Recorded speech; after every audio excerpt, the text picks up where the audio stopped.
La reintroducció de l'àguila pescadora és molt important perquè va augmentar la biodiversitat de la comarca de la Marina Alta i de la Safor, va servir com a atractiu a molta gent, sobretot ara des de fa uns anys està molt de moda el turisme ornitològic, va ajudar a regular també les poblacions de peixos i ja dic, va ser sobretot també un atractiu molt important per a les poblacions de pego i d'oliva i de xavi de dénia per a incrementar un tipus de turisme alternatiu, que no sigui el típic de sol i platja, i això jo penso que li va donar més valor a aquestes comarques.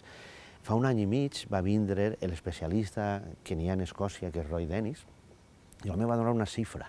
Només en Escòcia el turisme que implica anar a veure les àguiles pescadores dona a l'any en la zona més d'1 milió de llibres. Això és important. Ja dic, comencem també a pensar no només en el turisme de sol i platja. Hi ha més vida a banda del turisme de sol i platja.